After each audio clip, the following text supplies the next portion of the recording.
తులారాశి.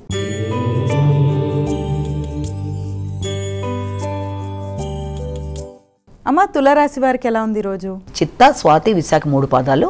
ఈ యొక్క తులారాశి వాళ్ళకి సాంఘిక సంబంధాలు బాగుంటాయి, మైత్రి బంధాలు బలపడతాయి. దూర ప్రదేశాల్లో నుంచి కాకపోయినా మీరున్న ప్రదేశాల్లో ఉండే వ్యక్తుల యొక్క సహకారంతో అనుకున్న పనులు సాధించుకుంటూ ముందుకు పెడతారు. ఎదురు చూస్తున్న విషయాలలో అభివృద్ధి అనేది మీకు ఆనందాన్ని ఇస్తుంది. వ్యాపార సంబంధాలు అనుకూలంగా ఉంటాయి. సంఘంలో గుర్తింపు, గౌరవం, పేరు ప్రఖ్యాతులు పెరగడానికి కూడా అవకాశం ఉంది. వృశ్చిక రాశి.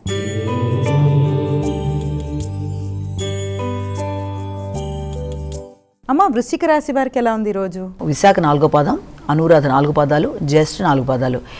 ఈ యొక్క వృశ్చిక రాశి వాళ్ళకి స్త్రీలతో విభేదాలు కలగకుండా వీలైనంత జాగ్రత్తగా ఉండాలి. కుటుంబంలో వ్యక్తులతో వాదోపవాదాలకు వీలైనంత వరకు దూరంగా ఉండాలి. ఆరోగ్య సంబంధమైన విషయాల మీద కూడా కొంత శ్రద్ధ చూపిస్తూ ముందుకు పెడతారు. అయినప్పటికీ ఆకస్మికమైన వ్యక్తుల యొక్క ప్రభావం వల్ల కొంత మానసిక చికాకు అనేది అధికంగా ఉంటుంది. దైనందిన జీవితంలో మార్పుల కొరకు ప్రయత్నాలు అనేవి అధికంగా చేస్తారు. వాహన సంబంధమైన చికాకులు మొదలైనవి కొంత మీకు చికాకును కలిగించే అవకాశం లాంటిది కనబడుతుంది.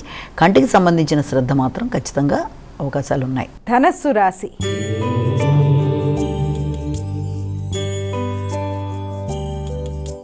అమ్మ, ధనస్సు రాశి వారికి ఎలా ఉంది ఈరోజు? మూల, పూర్వషాఢ, ఉత్తరాషాఢ 1వ పాదం. ఈ ధనస్సు రాశి వాళ్ళ విషయంలో ఆలోచనలు చాలా వరకు అనుకూలంగా ఉంటాయి. ఆర్థిక సంబంధమైన విషయాలు అనుకూలంగా ఉంటాయి. ఆకస్మికమైన ఖర్చులు అయినప్పటికీ కూడా మీకు రావాల్సిన ఆదాయం మీకు అందడం, తద్వారా మానసికంగా ప్రశాంతత ఏర్పడడం, సంతాన సంబంధమైన విషయాల మీద ఎక్కువ దృష్టి కేటాయించడం, వారి యొక్క అలవాట్ల మీద, వారి యొక్క అభిరుచుల మీద ఎక్కువ శాతం మీ దృష్టి కేటాయిస్తూ మీరు ముందుకు వెళ్ళడానికి ప్రయత్నం చేస్తారు. వారి కొరకు ఏదన్నా ప్రత్యేకంగా, అంటే వారికి ఏదైనా ఇష్టమైన హాబీల మీద దృష్టి కేటాయించడానికి, ఏదైనా సంగీత, నృత్యాలు మొదలైన వాటి మీద వాళ్ళకి ఇష్టమైతే అలాంటి హాబీల్లో పెట్టడానికి కూడా మీరు కృషి చేస్తారు. మీ సృజనాత్మకత పెరుగుతుంది.